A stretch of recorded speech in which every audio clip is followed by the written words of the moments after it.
Hello, ഇന്നത്തെ good morning വീഡിയോയിലേക്ക് സ്വാഗതം ട്ടോ. എല്ലാവർക്കും ഗുഡ് മോർണിംഗ്. ഇന്നത്തെ സംസാര വിഷയം എന്താണെന്നറിയോ?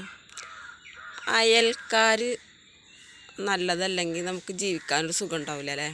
നമുക്ക് എന്ത് സൗകര്യങ്ങളുണ്ട് പറഞ്ഞാലും ജീവിക്കാൻ എല്ലാ സുഖ സൗകര്യങ്ങളുണ്ട് എന്ന് പറഞ്ഞാലും നമ്മുടെ അയൽക്കാർ നന്നല്ലെങ്കിൽ നമുക്ക് ജീവിക്കാനൊരു അസ്വസ്ഥത, ഒരു ബുദ്ധിമുട്ടൊക്കെ ഉണ്ടാവില്ല ജീവിക്കാൻ.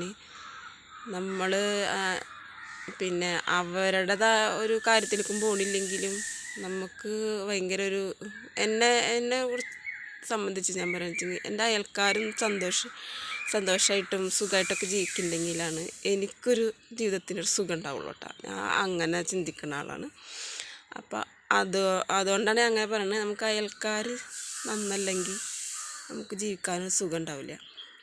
അതിപ്പോൾ ഏതൊരു ഉസ്താദ് വയല് പറയുമ്പോൾ പറഞ്ഞ്, പിന്നെ എത്ര കുറഞ്ഞ വിലക്ക് സ്ഥലം കിട്ടിയാലും അയൽക്കാർ നല്ലതല്ലെങ്കിൽ ആ സ്ഥലം വാങ്ങരുത് അങ്ങനെ പറഞ്ഞ് ഏതൊരു വയലിൽ പറഞ്ഞിട്ട് യൂട്യൂബിലാണ്ട് കണ്ടിട്ടാണ്. അതേപോലെ തന്നെ ഞാൻ പറയണത് അത് ശരിയാണ്. നമുക്ക് അയൽവക്കക്കാർ നന്നല്ലെങ്കിൽ നമുക്ക് ജീവിക്കാനൊരു സുഖക്കുറവുണ്ടാവും, ബുദ്ധിമുട്ട്. അപ്പോൾ നേരം കൊണ്ട് ചില ആൾക്കാരുണ്ടല്ലോ, നേരം വെളുത്ത് കഴിഞ്ഞാൽ പിന്നെ എനിക്ക് പുറത്തേക്ക് വരണത് തന്നെ വെട്ടൂത്തിയും കൈക്കോട്ടും കത്തിയൊക്കെ ആയിട്ടാണ്. എന്നിട്ട് നേരം വൈകുന്നേരം ആവുന്നത് വരെയും ഈ പറമ്പിൽ ആകെ 3 സെൻറ്റ് സ്ഥലം ഉണ്ടാവുള്ളൂ. അതിൽ വെട്ടൽ, കളക്കൽ, മറിക്കൽ, ഇത് പറിച്ച് അങ്ങോട്ട് വെക്കുക, അത് പറിച്ച് ഇങ്ങോട്ട് വെക്കുക, അതിൻ്റെ തലനുള്ളി ഇവിടെ കൊണ്ട് നിൽക്കുക, ഇതിൻ്റെ തലനുള്ളി അപ്പുറത്ത് കൊണ്ടുവെക്കുക. അങ്ങനെയുള്ള സ്വഭാവക്കാരുണ്ട്. നമ്മൾ കണ്ണും തിരുമ്പി പുറത്ത് വരുമ്പോൾ നമ്മൾ കണി കാണുന്നത് കൈക്കോട്ടും വെട്ടൊത്തിയൊക്കെയാണ്. അങ്ങനെ രണ്ട് കേസുകളുണ്ട് ഇവിടെ.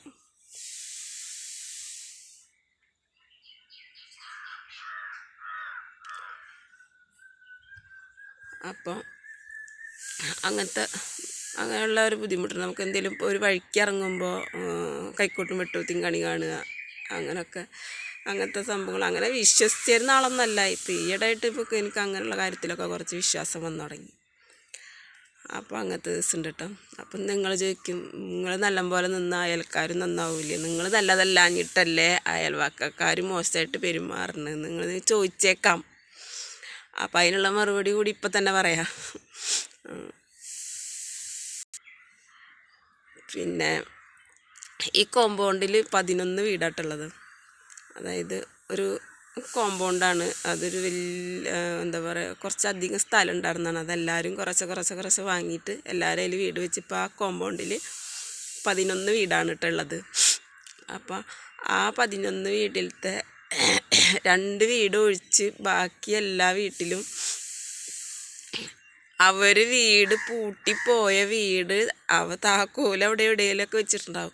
അതെടുത്ത് തുറന്ന് എനിക്ക് ആവശ്യമുള്ളത് ഫുഡായാലും ഇനിയിപ്പോൾ വേറെ എന്തെങ്കിലും നമ്മൾ കടുക്, മുളക്, ഉപ്പ്, അതൊക്കെ നമുക്ക് മനുഷ്യരല്ലേ, എന്തെങ്കിലുമൊക്കെ ചില നേരത്ത് ഇല്ലാതാവുമ്പോൾ അങ്ങനെയൊക്കെ എനിക്ക് ധൈര്യത്തിൽ പോയിട്ട് തുറന്ന് എടുത്ത് കൊണ്ടുവന്ന് ഉപയോഗിക്കാൻ പറ്റുന്ന അത്രയും അവകാശമുള്ള വീടുകളാണ് ഇവിടെ. 2 വീട് ഒഴിച്ച് ബാക്കി 11 വീടിൽ 2 വീടൊഴിച്ച് ബാക്കിയുള്ള 9 വീട്ടിലും എനിക്ക് പോയിട്ട് എനിക്ക് ഭക്ഷണമില്ല അതിനകത്ത്. അപ്പോൾ ചോറില്ല, ഞാൻ എവിടെയെങ്കിലും പോയി വന്ന സമയത്ത് എനിക്കിവിടെ ഞാൻ ഭക്ഷണം വെച്ചിട്ടില്ലേ, എനിക്ക് അവിടെ ഏതെങ്കിലും വീട്ടിൽ പോയിട്ട് എടുത്ത് കഴിക്കാൻ പറ്റുന്ന തരത്തിലുള്ള സ്നേഹബന്ധങ്ങളുള്ള വീടുകളാണ്.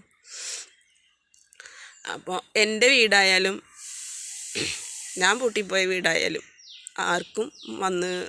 അവർക്കും അതേപോലെ വന്ന് തുറന്ന് എന്തെങ്കിലും ആവശ്യമുണ്ടെങ്കിൽ എടുത്തുകൊണ്ട് പോകാൻ പറ്റുന്ന തരത്തിലുള്ള ബന്ധങ്ങൾ, അങ്ങനെ ബന്ധങ്ങൾ സൂക്ഷിക്കുന്ന ഉള്ള വീടുകളാണ് മറ്റുള്ള വീടുകളൊക്കെ. ഒരു 2 വീട് ഒഴിച്ച് മാത്രം. ആ 2 വീട്ടുകാർക്ക് എന്താ വെച്ചെങ്കിൽ ഞാൻ നശിക്കണം, അതേപോലെ എൻ്റെ കഞ്ഞി മണ്ണിടണം, ഞാൻ സമാധാനമായിട്ട് ജീവിക്കരുത്. സമാധാനം എന്ന് പറഞ്ഞത് അവരിത് കളഞ്ഞുകൊണ്ടൊന്നും എൻ്റെ സമാധാനം പോവില്ല, അത് വേറെ കാര്യം. പക്ഷേ ഒരു വെല്ലുവിളിയാണ്. എന്തെന്നാ പറയണ്ടെന്ന് അറിയില്ല. അതിന് ഒരു വെല്ലുവിളിയാണ്. നശിച്ച് കാണണം. എപ്പോഴും എന്നെക്കുറിച്ച് എപ്പോഴും മോശമായ സംസാരങ്ങൾ ഉണ്ടാവണം എന്ന് ആഗ്രഹിക്കുന്ന ആൾക്കാരാട്ടോ അവർ രണ്ടു കൂട്ടരും. ആൾക്കാരെപ്പോഴും എന്നെക്കുറിച്ച് മോശമായിട്ട് സംസാരിക്കണം, അല്ലാതെ നല്ലത് എന്ന് ആരും പറയാൻ പാടില്ല. അത് അവരുടെ ഒരു അത് കുറേ കാലമായിട്ടുള്ളതാണ്, ഇപ്പോൾ ഉള്ളതെന്നല്ല. പക്ഷെ കുറേയൊക്കെ എന്നെ മോശമായിട്ട് എല്ലാവരും പറയണം എന്ന ഒരു ഉദ്ദേശം, അത് പറയാണ്ട ഒരവസ്ഥ വന്നിട്ടില്ല. പിന്നെ കഷ്ടപ്പാട്, ബുദ്ധിമുട്ട് അതൊക്കെ എനിക്കുണ്ടായിട്ടുണ്ട്. കുറേ 2 മക്കളെ അവരെ വളർത്താനും അവരെ കാര്യങ്ങൾ നോക്കാനൊക്കെ ആയിട്ട് ഞാൻ ഒരുപാട് കഷ്ടപ്പെട്ടൊക്കെ ഉണ്ട്. പക്ഷെ മോശമായിട്ട് എന്ന് പറഞ്ഞാൽ അവരുദ്ദേശിക്കണത് എന്താണെന്ന് ഇപ്പം ഞാൻ പറയാതെ തന്നെ നിങ്ങൾക്ക് മനസ്സിലാവും. എന്നെക്കുറിച്ച് മോശമായിട്ട് പറയണം, അതല്ലെങ്കിൽ ആൾക്കാർ എന്താ പറയുക, എൻ്റെ വീടിൻ്റെ ഉള്ളിൽ നിന്ന് അവരാഗ്രഹിക്കുന്ന പോലെ ഒരാളെ ഇവിടെ നിന്ന് കാണണം, എല്ലാവരും വളഞ്ഞിട്ട് പിടിക്കണം എന്നൊക്കെ, അങ്ങനെയൊക്കെ ഉള്ളൊരു ആഗ്രഹമാണ് ആ 2 പേരക്കാർക്ക്. പക്ഷെ അത് ഇന്ന് വരെ അവർക്കത് സാധിച്ചിട്ടില്ല. അതിൻ്റെ ഒരു മുറിവുറുപ്പ് അവർക്കുണ്ട്.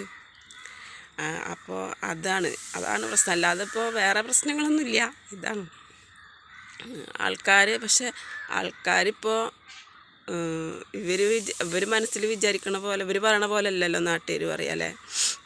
അവരെന്തെങ്കിലും എൻ്റെ അടുത്തുനിന്ന് മോശമായിട്ട് കണ്ടാലല്ല അവർക്ക് പറയാൻ പറ്റുള്ളൂ. അപ്പോൾ അവർക്കൊന്നും കാണാത്തതുകൊണ്ട് ആരും ഒന്നും പറയുന്നില്ല. പക്ഷെ ഇവർക്ക് ഇപ്പോഴും മനസ്സിൽ ഒരിതാണ്, എന്തേ പറയാത്ത ആൾക്കാർ മോശമായിട്ട് പറയണം. പക്ഷെ അതിനുള്ള ഒരു അവസരം ഞങ്ങൾക്ക് കൊടുക്കണില്ല. കാരണം എന്താണെന്ന് പറയുക, നമ്മൾ നശിച്ച് കാണാൻ ആൾക്കാരുണ്ട് എന്ന് കണ്ടാൽ നമ്മൾ വെല്ലുവിളിച്ചിട്ട് ജീവിക്കണം.